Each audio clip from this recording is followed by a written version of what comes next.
We would like to do that in the future. And moving on to our prototype, the goal of our prototype is to showcase how our construct is going to work in a real-life situation.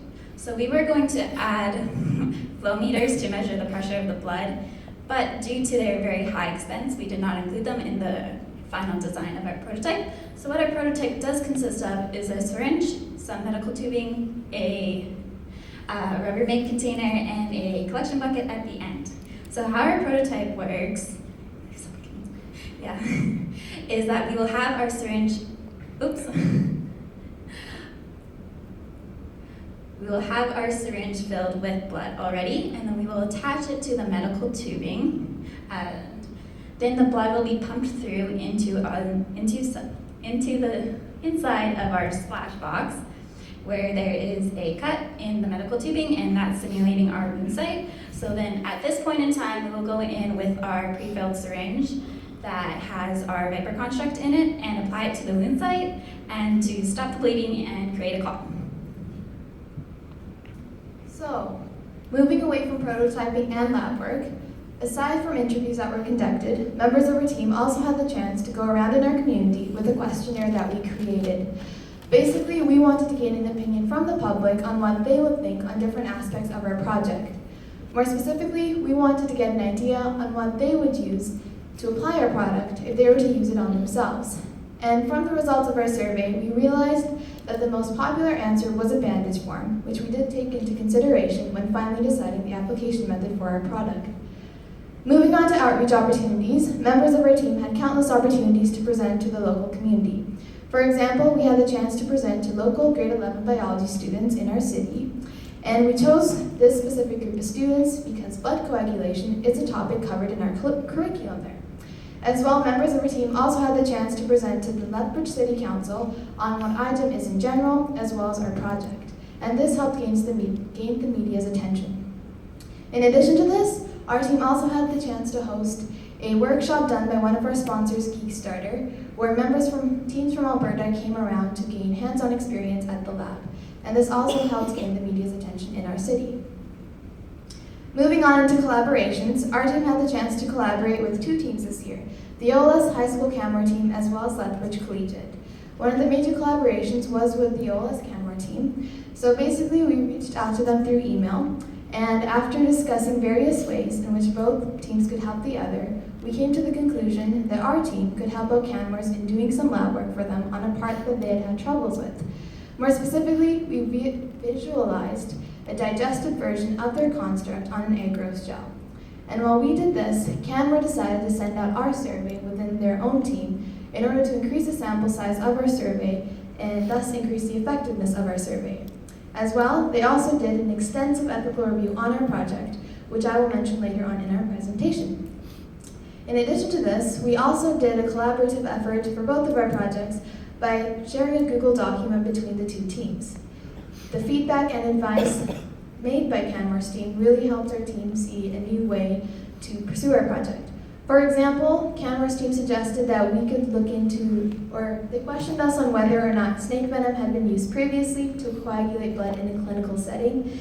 And their curiosity for this led our team to research more into this matter, and ultimately we found out that yes, there is a university in the United States known as Rice University, which created a project where they infused a hydrogel with snake venom, which is used to coagulate blood.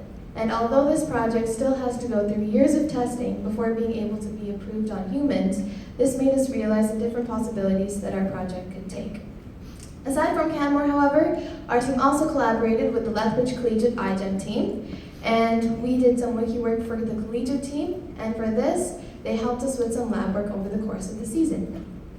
So this is the ethical review that Canmore did, and it is a very extensive review, so we have included it on our wiki, so I will not go through the entire thing today. However, these are the 5 aspects that we did ask them to look into. One was sepsis, and this is the introduction of bacteria to a wound site, resulting with a whole body infection. Second, we asked them to look into the general ethics of bacteria entering a wound site, as well as the doctrine of double effect. This is a principle stating that a project may be after the pursuit of a good end, but have negative consequences along the way. We also asked them to look into the first do no harm principle, and this is an important medical principle stating that the first priority of anything should be the patient's well-being. And finally, since OLS is a Catholic school, we asked them to do a religious review on our project. Overall, the perspectives gained in doing the ethical review and seeing it allowed our team to see the different perspectives for our project. But a few good points that they did bring up were the various aspects in which our project would be ethically acceptable. For example, according to the first do no harm principle, since it is looking after the patient's well-being as a first priority and our project would be used in a life and death situation, our project would be ethically acceptable. Although we are proud to have accomplished so much this year, we are also looking into the future where we can do that. We plan on further testing our first construct, as well as beginning work with our second construct. We are also interested in working more with a prototype that will give us a real-life situation that we can apply our project to.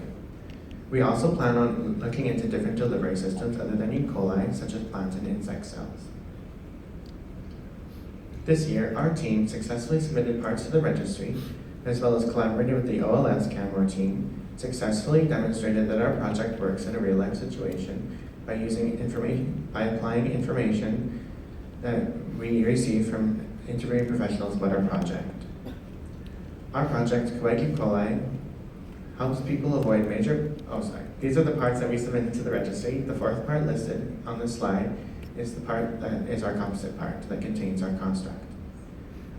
Our project, E. coli, will help people avoid major blood loss by quickly clotting a wound. We will do this by using snake venom to activate the natural blood clotting pathway. And this sets us apart from other products that are currently on the market because they do not interfere with the natural cascade. We would like to take time now to thank some of our sponsors. We would like to thank our fellow team members for helping us with day-to-day things, our advisors for guiding us through our project, the University of Lethbridge for providing us with learning spaces, Whedon Lab for providing us with wet lab equipment, Dr. Brian Dempsey for mentoring our team, Dr. H.J. Whedon for organizing our iGEM program, and the OLS Canmore team for their collaboration efforts. We would also like to thank some of our sponsors, the University of Lethbridge, AITF, Mind Fuel, and Geef Starter for funding our project, as well as the Mad Butcher for providing us with blood that we used in our wet lab experiments. Thank you.